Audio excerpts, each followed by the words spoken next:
నమస్తే. నేను మీ అశ్విని కుమార్. ఎంత విష ప్రచారం! చాలా సీరియస్‌గా మిడిల్ ఈస్ట్‌లో యుద్ధం జరుగుతోంది. భారతదేశంలో మాత్రం ప్రతిపక్ష పార్టీ ఎలాంటి సోషల్ మీడియాలో పూర్తిగా అభూత కల్పనలు రెచ్చగొట్టే తీరు.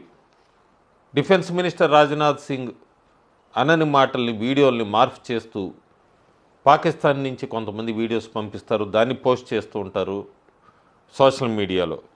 ముఖ్యంగా ఆయన ఇజ్రాయెల్ని సపోర్ట్ చేసినట్టు, ఇరాన్ మీద దాడి చేసినట్టుగా ఆ వీడియోని బాగా సర్క్యులేట్ చేస్తున్నారు. దయచేసి గుర్తుపెట్టుకోండి, అది మార్ఫుడ్ వీడియో. రాజ్నాథ్ సింగ్ ఎక్కడా కూడా అలాంటి స్టేట్మెంట్ ఇవ్వలేదు. ఇంకో పక్క కాంగ్రెస్ సోషల్ మీడియాలో చాలా క్లియర్గా కూడా ఒక ఫోటో పెట్టి 165 మంది చనిపోయిన వాళ్ళకి ఇరాన్లో ఇదిగో గ్రేవ్స్ తవ్వుతున్నారు, ఇవన్నీ తవ్వారు, ఎంత బాధాకరమైన విషయం ఇవన్నీ అంటూ కూడా పోస్ట్ చేసిన ఇమేజ్ ఇండోనేషియాలో 2021లో కోవిడ్ సమయంలో అప్పుడు జరిగిన ఇన్సిడెంట్ ఫోటో తీసుకొని వచ్చి పోస్ట్ చేసి రెచ్చగొట్టే తీరు. సో ఫేక్ ప్రొపగాండాస్కి ఫస్ట్ ఉంటారు. అదేదా రకంగా సోనియా గాంధీ. ఇండియన్ ఎక్స్ప్రెస్లో అందరికీ తెలిసే ఉంటుంది ఆర్టికల్. ప్రధానమంత్రి మోడీ ఎక్కడా కూడా ఖమేనీ హత్యగావించబడ్డాడు, కానీ ప్రధానమంత్రి మౌనంగా ఉన్నాడు ఎందుకు అంటూ కూడా చాలా ప్రశ్నలు ఎవరెత్తారు. సంతోషం. ఇలాంటి ప్రతిసారి ఎప్పుడు ఏం జరిగినా కూడా ఇలాంటి విషయాలు లేవనెత్తితే చాలా బాగుండేది.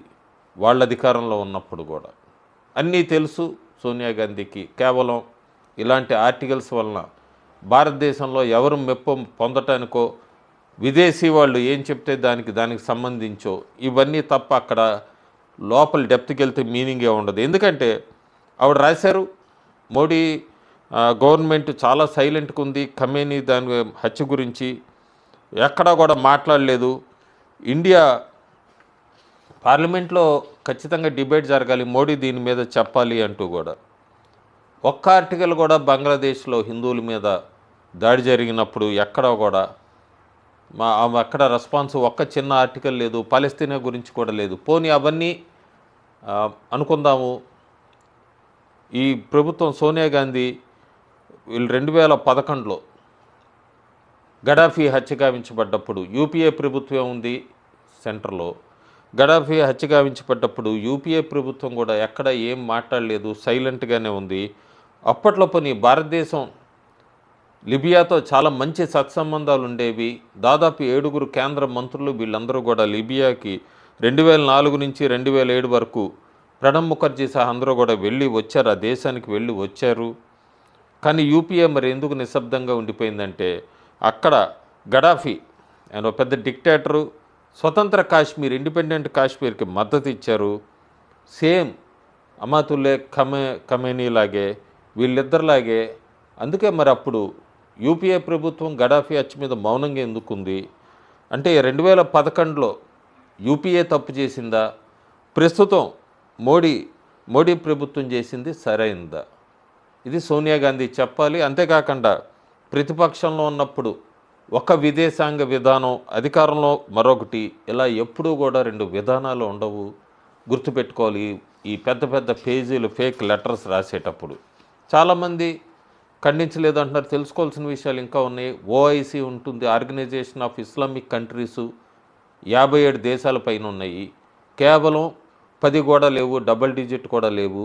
ఆ ఇరాన్కి సంబంధించిన వాటిని ఖండించిన దేశాల్లో ముస్లిం దేశాలే ఖండించలేదు.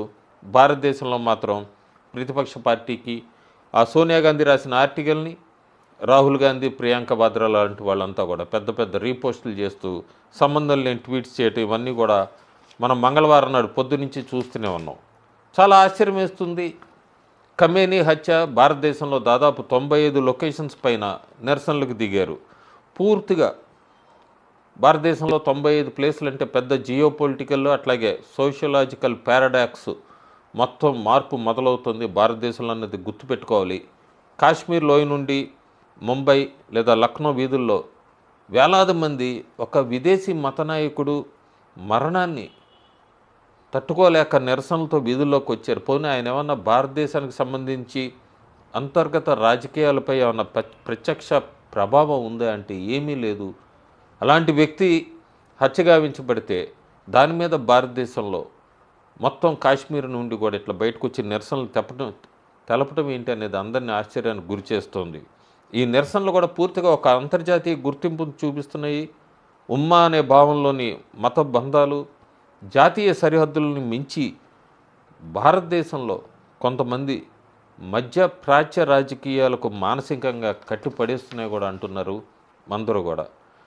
ఇవి కాశ్మీర్ పండితులు లేదా వలస కార్మికులు హత్య చేయబడినప్పుడు ఈ లక్నో లేదా హైదరాబాద్ వీధుల్లో ఇలాంటి నిరసనలు ఎప్పుడూ కూడా మనకు కనిపించలేదు, చూడలేదు కూడా. కన్నయ్యలాల్ వంటి దేశీయ వీళ్ళందరినీ కూడా తీవ్రవాద చేతుల్లో హతమైనప్పుడు కూడా ఎక్కడా కూడా ప్రతిస్పందన చాలా తక్కువగా ఉండేది. ఇదంతా కూడా చాలా క్లియర్గా చెప్పచ్చు సెలెక్టివ్ ఎంపతి. అదే ఒక విదేశీ మత నాయకుడి జీవితం మన భారతదేశం జీవితం కంటే ఎక్కువ విలువైందా? ఇది చాలా ఆలోచించాల్సిన విషయం, ఎంతో ఆలోచించాల్సిన విషయం కూడా. టైం వచ్చింది 2026లో భారతదేశం విశ్వగురువుగా ఎదగాలని ఆశించే సమయంలో ఈ జాతీయ మొత్తం భారతదేశానికి సంబంధించి ఈ జాతీయ ఏకతా లోపం ఇదే ఒక పెద్ద బలహీనతగా చెప్పచ్చు మనం. ఇలాంటి సమయంలో కూడా ఒక దేశం తన అంతర్గత శాంతిని విదేశీలో జరిగిన సంఘటనలు ప్రభావితం చేస్తున్నాయంటే ఎక్కడో తెహ్రాన్లో నాయకుడు మరణాన్ని వేలాది మంది వీధుల్లోకి వచ్చి భారతదేశంలో చేయటం, అదే సరిహద్దుల్లో వీరమరణం పొందిన సైనికుల కోసం అదే ఉత్సాహం లేకపోతే అది జాతీయ ఏకతలో పగుళ్ళని చాలా క్లియర్గా చెప్పచ్చు, క్రాక్స్ అని చాలా క్లియర్గా చెప్పచ్చు. భారతదేశంలో ఈ ఏకీకృత నాగరిక దేశంగా మారాలి, పూర్తిగా మారాలి.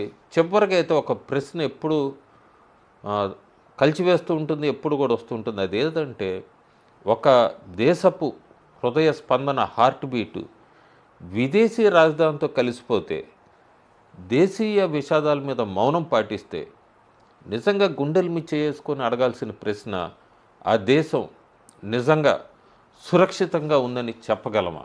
మీ అభిప్రాయాల్ని కామెంట్స్ రూపేణా తెలపండి. Thank you.